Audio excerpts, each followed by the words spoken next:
Bonjour chers amis, bienvenue sur la chaîne d'Illuti Investissement, c'est Aurélien. Aujourd'hui, nous allons nous intéresser à l'actualité dans le business en ligne, dans le marketing en ligne et notamment cette vente qui aurait eu lieu, la vente du business d'un des marketeurs importants en France.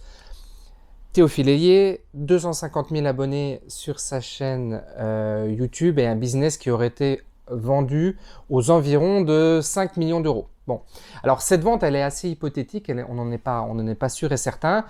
On va faire comme si elle avait eu lieu et dans tous les cas, je vais vous donner ma vision à moi, ma vision en tant que repreneur d'entreprise. Je reprends des entreprises depuis près de 10 ans maintenant et je vais vous donner mon avis, un avis qui va être diamétralement opposé à la vidéo de Stan Leloup. C'est Stan Leloup qui m'a donné l'envie de faire cette vidéo en regardant sa vidéo à lui. Je me suis dit vraiment qu'il y avait une valeur ajoutée à compléter son regard par le mien et par la vision de quelqu'un qui achète des entreprises depuis un certain temps. Et je vais vous dire, selon moi, si le business de Théophile Hélier est un business qui vaut le coup en termes d'investissement, si c'est quelque chose sur lequel je pourrais m'intéresser, même si c'est quelque chose qui est intéressant pour Stan, puisque à un moment il évoquait peut-être que pour lui ça pourrait être intéressant d'acheter ce type d'entreprise. Je vais véritablement vous donner mon opinion. Bon, les informations qui nous sont communiquées. Une vente à 5 millions d'euros. Un bénéfice d'1,2 million d'euros par an. On ne sait pas trop si c'est après ou avant impôt, mais on aurait un bénéfice de 1,2 million d'euros après ou avant impôt. Ne va pas trop perturber l'analyse puisque on va être sur une cession d'entreprise et donc on va pouvoir neutraliser cette imposition. Et dans tous les cas, on ne va pas la considérer dans notre analyse. On va dire qu'elle est effectuée, que c'est 1,2 million d'euros net. Donc, si on fait un ratio, ça voudrait dire que cette entreprise est vendue à peu près à 4 ans. Voilà, il faudrait 4 ans pour rembourser le montant qui nous est demandé par rapport au résultat qui est dégagé au jour de la cession. Tout de suite, je vais vous faire un premier point pour vous dire qu'il est très important de différencier un système d'un actif. Et je crois d'ailleurs que Stan a appelé l'un de ses programmes le système et je vais d'ores et déjà vous dire qu'il y a une grande différence entre détenir un système et détenir un actif. En effet, le système, il est là pour rapporter du chiffre d'affaires. On va courir après le chiffre d'affaires en créant un système. Par exemple, on va créer un système de publicité sur Facebook et ces publicités sur Facebook vont nous permettre d'acquérir des clients et ces clients vont générer un certain type de chiffre d'affaires. Le problème du système, c'est qu'on a sans cesse besoin de l'alimenter. Une publicité Facebook, quand elle se coupe, le chiffre d'affaires s'arrête. À chaque fois que l'on crée un système, on crée une matrice qui s'épuise dans le temps. C'est-à-dire qu'une publicité Facebook, par exemple, s'épuise. Dès qu'on a un système, on a quelque chose qu'il faut sans cesse entretenir, alimenter, améliorer. Je vous dis ça pourquoi? Parce qu'on pourrait considérer que le business de Théophile Hélier est un système, et ça n'est pas tout à fait un actif, puisqu'il y a besoin de créer sans cesse, perpétuellement, des offres, du contenu, etc., etc. Bon, il a quand même des actifs, je vais vous en parler après. L'actif, lui, il a une différence, c'est l'on part d'un patrimoine. C'est un patrimoine qui se valorise et qui crée de l'enrichissement dans le temps. Exemple parfait d'actifs, l'immobilier. L'immobilier se valorise dans le temps et quand on loue de l'immobilier, on a des revenus qui sont appelés passifs ou pas passifs, mais qui sont réguliers dans le temps et qui ne vont pas s'arrêter lorsque l'on va arrêter de produire telle ou telle chose. C'est véritablement décorrélé, votre temps est complètement décorrélé des revenus qui sont générés par cet actif. Une fois que je vous ai fait ce distinguo entre système et actif, je vais vous donner 3 clés pour valoriser le business de Théophile Hélier et comment moi, je le valoriserai. Pour valoriser un actif, on a pléthore de méthodes. Je vais donc vous donner 3 grilles d'analyse, mais il faudrait évidemment les compléter par d'autres. La première clé pour étudier cet actif, la valeur de cet actif, c'est de faire ce ratio qui a été fait par Stan, de dire on va multiplier, on va appliquer un multiple au ratio de ce secteur d'activité. Le ratio dans le business en ligne, je ne l'ai pas regardé exactement, mais je le sais, on est sur des ratios qui sont assez bas. Je m'explique. C'est-à-dire qu'on va multiplier ce qu'on appelle la capacité d'autofinancement, c'est-à-dire ce qui est capable de rembourser un business par an par un multiple. Plus multiple il est bas, moins on accorde du crédit à l'actif qu'on achète. En effet, quand on achète de l'immobilier, par exemple, vous savez que l'immobilier, on dit que ça vaut cher, mais en fait, c'est parce que le ratio, il est très très fort. Pourquoi? Parce qu'on est dans de la pierre et on a beaucoup de certitude dans l'actif que l'on achète. L'actif immobilier est un actif intangible dans le temps qui ne va pas évoluer. Il y a effectivement des crises immobilières, mais c'est des fluctuations qui sont faibles. Au contraire, dans les business en ligne, on va être sur des multiples qui vont être bas parce qu'on va dire que le business en ligne, c'est un actif qui est plus risqué. En effet, on a peu de visibilité sur les années précédentes, d'accord? On a quelques années en arrière, mais on n'a pas une visibilité sur 100 ou 200 ans comme on peut l'avoir dans l'immobilier. Ensuite, on sait très bien que dans le business en ligne, on va avoir des facteurs qui peuvent être des facteurs perturbants. On va voir que dans le business de Théophile, il a blog influent qui est un blog SEO et le blog SEO, l'activité de SEO, elle peut varier en fonction de l'algorithme Google par exemple. Bref, on a des signes dans le business en ligne que l'on ne va pas avoir par exemple dans les business en dur. Un business en dur, le moindre restaurant par exemple, ça va valoir 5 fois à peu près la capacité de remboursement, voire plus, entre 5 et 7. Okay, le business en ligne, on va être plus bas parce qu'on va avoir des éléments qui peuvent perturber cette stabilité de chiffre d'affaires dans le temps. Donc voilà, on peut déjà regarder ce premier ratio qui va varier apparemment entre 2,5 et 4, d'accord? Visiblement, on serait parti plutôt sur un multiple élevé, un multiple de 4, qui est quand même un multiple important, qui est déjà, selon moi, trop important par rapport à, justement, ces incertitudes que l'on peut avoir dans le business model que Théophile Hélier a créé. Une deuxième grille d'analyse que l'on peut avoir, donc il y en a plusieurs des grilles d'analyse, mais on va regarder cette deuxième grille, ça va être les barrières à l'entrée. La barrière à l'entrée fait qu'un actif est un actif solide ou n'est pas un actif solide. Aujourd'hui, tout le monde peut créer une chaîne YouTube, mais tout le monde n'est pas en capacité de détenir une chaîne YouTube de 250 000 abonnés, tout en sachant que sur les 250 000 abonnés, il faut regarder le taux d'engagement, combien de gens regardent effectivement les vidéos versus le nombre dans sa globalité, puisque ce qui nous intéresse, c'est l'activité réelle des vidéos, puisque c'est ça qui a de l'importance. Pour les barrières à l'entrée, on va regarder petit 1 ce ratio de chaîne YouTube, savoir si cette chaîne YouTube tourne fortement. Petit 2, de regarder si le site internet blog influent, je crois qu'il y en a d'autres mais je ne les connais pas, mais c'est juste pour l'exemple, pour vous montrer la réflexion que j'ai par rapport à cette analyse. On va regarder le site internet de blog influent, voir un petit peu si ce site a véritablement aujourd'hui une activité réelle, solide, installée dans le temps. Voici sur l'analyse de Blog Influent, qui est donc ce blog que détient Théophile Hélier et qui lui rapporte une grosse partie de son business. J'utilise là, je vais vous montrer un outil SEO, donc un outil de référencement qui va me permettre d'analyser ce business pour voir si effectivement il y a un business qui est conséquent derrière ce blog. La première chose que l'on va voir, ça va être le trafic. Le trafic du site internet de Théophile Hélier est un trafic qui est plutôt estimé. Donc c'est un trafic estimé qui va être plutôt important, d'accord? Et moi, ça me permet de voir que effectivement son blog, depuis janvier 2019, tourne très fort et on peut même imaginer qu'avant, on avait quelque chose qui tourne très fort avec un référencement qui en plus pourrait être amélioré. Ça pourrait être un axe d'amélioration pour nous que de travailler ce référencement. La deuxième chose que je vais regarder par rapport au blog, il y a plein de choses à voir, mais je vais juste vous en montrer quelques points, c'est de voir sur quel mot-clé il est très bien positionné. Et on peut voir que, par exemple, gagner de l'argent en étant mineur, il est premier avec un trafic qui est un trafic présent.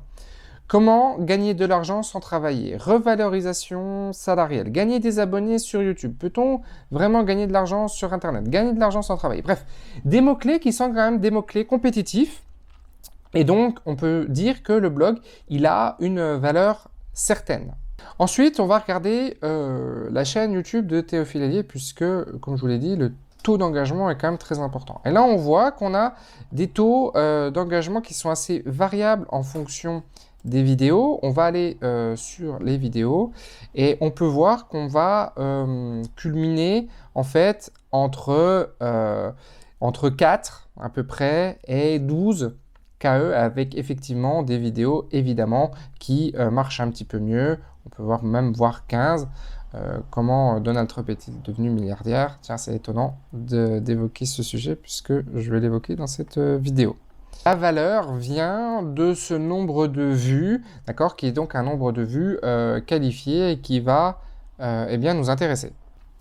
On voit qu'on peut avoir une chaîne de 250 000 abonnés et avoir un visionnage qui tourne entre 10 et 25 000 vues, donc on est à 10% des abonnements de la chaîne par rapport, enfin le ratio entre l'engagement et le nombre d'abonnés sur la chaîne. Ok, une fois qu'on a fait ce panorama de l'activité, il y a un troisième critère qui est pour moi le critère le plus important et le critère le moins évoqué par Stan Leloup dans sa vidéo, qui est le potentiel de valeur. Est-ce que moi, en achetant cette entreprise, je suis en capacité de démultiplier le chiffre d'affaires et donc de valoriser ce business de 5 millions d'euros à 10 millions d'euros. Et là, on voit bien tout de suite une difficulté qui se présente à nous. 250 000 abonnés avec des sites internet qui sont très bien positionnés, comme je vous l'ai montré tout à l'heure, ça me paraît très difficile d'avoir du potentiel de développement très important qui va permettre de démultiplier la valeur de cet actif par la démultiplication de son chiffre d'affaires. Ça me paraît compliqué. Alors, si on ne peut pas faire progresser aussi rapidement ce chiffre d'affaires, il y a une deuxième possibilité qui pourrait s'offrir à nous, c'est d'ajouter un premier business et de prendre ce business-là et d'en faire un seul business. Bref, de faire une acquisition pour croître plus rapidement. Ce qu'évoque un peu Stan Leloup dans sa vidéo. Alors, une des fragilités du business model de Théophile Hélier, c'est que son personal branding est fort. Le personal branding, c'est une valeur de l'actif qui ne va pas être cessible. En effet, personne d'autre que Théophile Hélier s'appelle Théophile Hélier. Le personal branding, je vais vous en donner un exemple, c'est l'exemple de Trump quand il avait ses casinos à Atlantic City qui ont fait défaut. Les banques ont voulu céder ces hôtels, mais cette cession était rendue impossible parce que la marque Trump était trop forte. Ce qui a permis d'ailleurs à Trump de négocier avec ses banques et de récupérer ses casinos par la suite. Donc ça a été une opportunité pour lui, mais la cession a été rendue difficile par justement ce personal branding qui était trop fort. Et une partie de la valeur du business model de Théophile Hélier est une valeur qui n'est pas cessible à un tiers. Faut-il acheter un business lorsqu'il est à son top niveau ou lorsqu'il y a des difficultés ou une marge de progression très importante? Si vous me suivez depuis très longtemps, vous savez qu'il est beaucoup plus intéressant d'acquérir des entreprises qui ont un potentiel de valeur très important. Ce potentiel de valeur, pour Stan Leloup, on pourrait imaginer qu'il pourrait être apporté par le fait de fusionner ou de d'adosser son business Marketing Mania à ce deuxième business. Néanmoins, vous l'aurez peut-être constaté, les audiences ne sont pas tout à fait les mêmes. On est plutôt sur une audience beaucoup plus jeune pour Théophile Hélier, avec un profil particulier de création de richesse quand on est jeune, quand on est mineur, quand on n'a pas d'argent. Stan est plutôt sur quelque chose qui est plus construit, plus enrobé, d'accord? Et on n'a pas les mêmes audiences qui vont se présenter. Et le fait même de vouloir pour Stan reprendre le business de Théophile, j'y vois pas un potentiel très important. En effet, on va mettre 5 millions d'euros sur la table. Est-ce qu'il n'y aurait pas, allez, même 2,5 millions parce que ça aurait été négocié et puis qu'on aurait réussi à obtenir ce prix-là de la part de Théophile, Stan aurait obtenu ce prix-là. Bon, est-ce que ces 2,5 millions d'euros ne seraient pas mieux investis, eh bien justement, dans de la notoriété, dans des actes de notoriété qui permettraient encore à Marketing Mania de prendre un essor bien plus important? Je crois que la barrière à l'entrée, elle n'est pas suffisamment importante pour valoir 2,5 millions d'euros. Qui pourrait s'intéresser à ce type de profil, à ce type d'entreprise? Petit 1, des investisseurs qui ne cherchent pas des rendements extraordinaires, mais qui cherchent à recycler de l'argent, ça existe, d'accord? Et eh bien, qui profiteraient un petit peu de cet élan, de cette inertie qu'est le business de Théophile Hélier, de tous ces gens qui viennent naturellement sur sa chaîne YouTube, sur son blog et qui vont eh bien, faire de l'achat.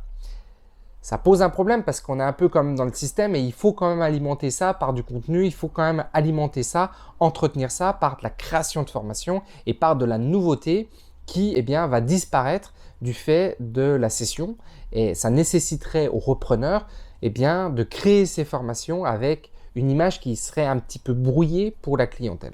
Cette mutualisation par Stan, moi j'y crois pas du tout. Il y a beaucoup plus intérêt à mettre de l'argent sur la table, encore une fois, pour aller chercher de la notoriété ou de prendre par exemple des centres de formation physiques qui n'auraient aucune visibilité sur l'internet et par l'expertise de Stan, eh bien, de les mettre sur l'internet et de les lancer grâce au digital. Et là, on va effectivement démultiplier la valeur de ce centre de formation grâce à l'expertise de Stan Leloup. Ça, c'est extrêmement pertinent. Ce serait extrêmement pertinent de sa part de le faire. Ensuite, on pourra avoir un profil qui pourrait s'intéresser, un autre profil, outre ce profil d'investisseur assez passif, ce serait un marketeur étranger, américain, qui voudrait s'implanter sur la France.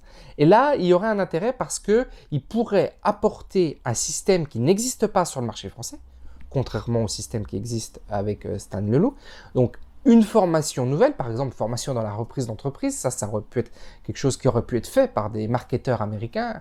Le marché de la reprise d'entreprise et de la vente de formation autour de la reprise d'entreprise était vierge jusqu'à il y a 1 an et demi, 2 ans. Et ça aurait pu avoir un intérêt parce que là, on avait un public cible qui était qualifié et qui permettait à la personne de mettre de l'argent sur la table et de récupérer après eh bien, des sous, du chiffre d'affaires par la création d'un nouveau programme français d'un marketeur qui aurait été étranger, qui aurait pu créer plusieurs petits programmes de cette manière-là. Bref, le fait d'implanter un nouveau système qui n'est pas présent, un système de vente, je parle par exemple de formation, des formations qui n'existent pas sur le territoire français, sur le marché francophone, eh bien, et qui existeraient par exemple à l'étranger, aux États-Unis, eh bien, de l'implanter de cette manière-là, ça permettrait d'aller beaucoup plus vite. Un troisième profil, ça pourrait être des gens qui ne sont absolument pas positionnés sur l'Internet et sur ce mécanisme de vente comme très poussé, très élaboré, avec du SEO d'un côté et puis une chaîne YouTube de l'autre,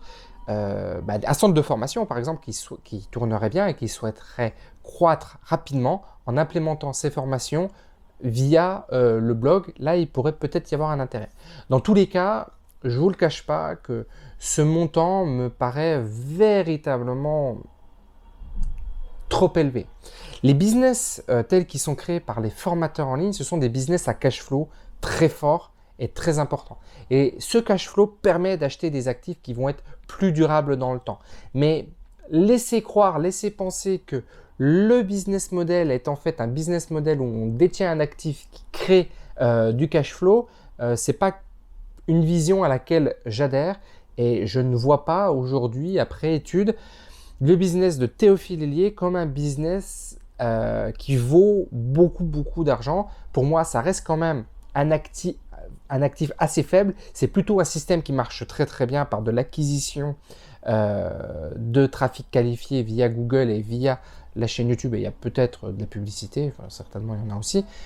Pour moi, ça reste ça et ça n'a pas la valeur d'un actif. Voilà, chers amis, ce que je pouvais vous dire dans cette vidéo. Si la reprise d'entreprise, si les notions que je vous ai évoquées vous intéressent, je vous invite à vous abonner à la lettre du repreneur. Ce sont des emails privés que je vous envoie très régulièrement et qui vous présentent ma vision de l'investissement entrepreneurial, le fait d'acheter des entreprises plutôt que de les créer, le fait de ne pas partir de zéro, mais de partir d'actifs qui existent déjà et qui ont un fort potentiel de développement, comme on aurait pu le voir par exemple ici, mais on ne l'a pas vu. Mais le centre de formation, cet exemple du centre de formation, je trouve qu'il est très pertinent. Un petit centre de formation qui veut prendre plus d'envergure sur Internet, de faire des acquisitions de cette manière-là, C'est toute la philosophie que je vous présente dans cette lettre. J'espère vous y retrouver. Je vous dis à bientôt pour une prochaine vidéo ou un prochain podcast. Ciao!